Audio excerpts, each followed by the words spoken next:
जरा एक कंप्यूटर की कल्पना की जाए। बाहर से स्क्रीन बिल्कुल साफ है, सब कुछ एकदम सही काम कर रहा है, लेकिन बैकग्राउंड में ना एक अदृश्य वायरस चुपचाप पूरे सिस्टम को अंदर ही अंदर खोखला कर रहा है। हाँ, जब तक कि एक दिन अचानक सब कुछ क्रैश ना हो जाए। बिल्कुल।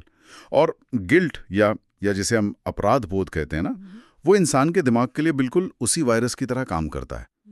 हमारे आज के इस गहरे विश्लेषण का मिशन इसी वायरस को डिकोड करना है। सही कहा।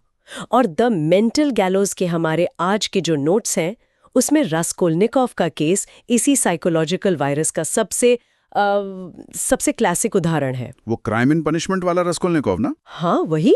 मतलब उसने खुद को पूरी तरह से कन्विंस कर लिया था कि उसका दिमाग एक सुपर कंप्यूटर है, एक ऐसा दिमाग जो आम इंसानों के बनाए मॉरल कोड से ऊपर है।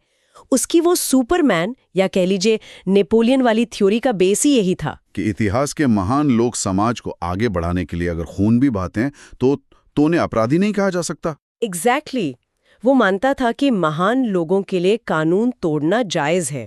पर यहाँ एक डाउट आता है। मतलब मैं सोच रहा था कि क्या वो वाकई समाज बदलने के लिए कोई बहुत बड़ी फिलॉसफी रच रहा था, या फिर ये महज एक लालची पैसे गिरवी रखने वाली बूढ़ी औरत को लूटने का एक ईगो से भरा बहाना था। ये एक बहुत ही वैलिड पॉइंट है, क्योंकि सच कहूं तो उस वक्त वो बुरी तरह से कंगाल और फ्रस्ट्रेटेड था। तो क्या ये थ्योरी सिर्फ एक ढाल थी? यही तो इस पूरी साइकोलॉजिकल स्टडी का असली पेच है। मैं मानती हूँ कि इंसान का दिमाग ना खुद को सही ठहराने में बहुत माहिर होता है। वो अपने तर्कों से खुद को जस्टिफाई करता है, पर प्रॉब्लम तब शुरू होती है जब ग्राउंड रियलिटी उसकी इस किताबी फिलॉसफी से टकराती है। हाँ, क्योंकि असल जिंदगी थ्योरी से बहुत बहुत अलग होती है। बिल्कुल अलग।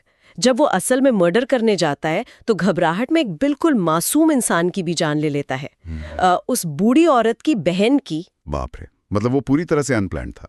हाँ, बस उसी पल वो सारा कैलकुलेशन, वो सारी महानता की थ्योरी बुरी तरह क्रैश हो जाती है। राइट, क्योंकि एक बुरी औरत को मारने का तो उसने फिर भी कोई लॉजिक गढ़ लिया था दिमाग में, लेकिन एक मासूम की हत्या को वो जस्टिफाई नहीं कर पाता। और इस थ्योरी के टूटने से जो असर होता है वो सबसे डरावना है। उसका मनोवैज्ञानिक पतन शुरू हो जाता है। हमारे नोट्स में एक लाइन है जो सीधे दिमाग पर हिट करती है। अपराध की सजा दिमाग के अंदर शुरू होती है।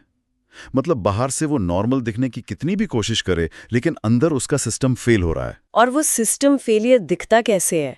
उसे तेज बुखार आने लगता है, वो उन कपड़ों से खून धोने की कोशिश करता है जिन पर कोई खून है ही नहीं। वो हेलुसिनेशंस, हर खटखटाहट पर लगता है कि पुलिस आ गई। हाँ, ये बुखार और हेलुसिनेशंस कोई रैंडम चीजें नहीं है।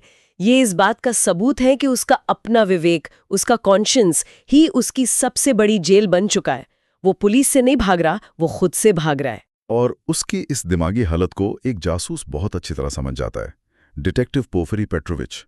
मुझे लगता है पोफरी का तरीका ही इस कहानी का टर्निंग पॉइंट है। वो सच में एक मास्टरमाइंड है। वो किसी टिपिकल पुलिस वाले की तरह खून से सने कपड़े या गवाह नहीं ढूंढता। बिल्कुल नहीं, वो रास्कोल्निकोव के दिमाग की दरारों को ढूंढता है। वो उसे अकेला छोड़ देता है, ये जानते हुए कि सन्नाटा और उसका अपना पैरानोया किसी भी इंटेरोगेशन से ज्यादा तेज असर करेगा। वो बस एक कंफ्यूज्ड दोस्त की तरह बात करता है। हाँ, ताकि रास्कोल्निकोव का ईगो हर्ट हो और वो खुद अपनी सच्चाई उगल दे। ये साइकोलॉजिकल माइंड गेम्स वाकई कमाल के हैं। वो उसे इतनी ढील देता है कि वो अपने ही गिल्ट के फंदे में लटक जाए। इसे ही सही मायने में दिमागी फांसी कहा गया है। लेकिन इस साइकोलॉजिकल टॉर्चर से बचने का सिर्फ एक ही रास्ता बचता है, सोनिया मर्मेलाडोवा। ओह हाँ, सोनिया, उसका रोल बहुत क्रिटिकल है यहाँ। बिल्कुल। अगर पोर्फिरी उसे तोड़ता है तो सोनिया उसे जोड़ती है। सोनिया का वर्ल्ड व्यू उसके एकदम उलट है। रास्कोल्निकोव मानता था कि महानता दूसरों को कुचलकर ऊपर उठने में है, जबकि सोनिया अपनी दर्दनाक जिंदगी के बावजूद दिखाती है कि असली ताकत दूसरों के दुख को समझने में है, करुणा में है। सही कहा। क्योंकि रास्कोल्निकोव का पूरा वजूद सिर्फ लॉजिक और ईगो पर टिका था, लेकिन जब कोई इस तरह के गिल्ट में डूबता है ना, तो उसे लॉजिक नहीं बल्कि ह्यूमन कनेक्शन बजाता है। सोनिया उसे जज नहीं करती, बल्कि उसे ये एहसास दिलाती है कि वापस इंसान बनने के लिए उसे अपने सुपरमैन वाले भ्रम को छोड़ना होगा। और यही बात इस केस को इतना इम्पैक्टफुल बनाती है। साइबेरिया की जेल में सजा काटना तो बस एक लीगल फॉर्मेलिटी है।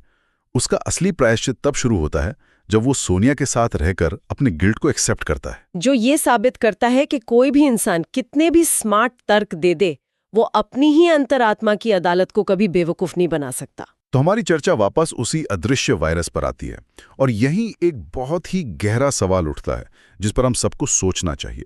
वो क्या? जरा इस बारे में सोचा जाए कि अगर इस पूरी स्थिति में सोनिया का करुणा भरा ह्यूमन कनेक्शन और पोर्फिरी का वो साइकोलॉजिकल टॉर्चर नहीं होता तो क्या होता? ये तो बहुत ही दिलचस्प ख्याल है। क्या राश्कल्निकोव का अपना दिमाग अंततः उसे पूरी तरह पागल कर देता?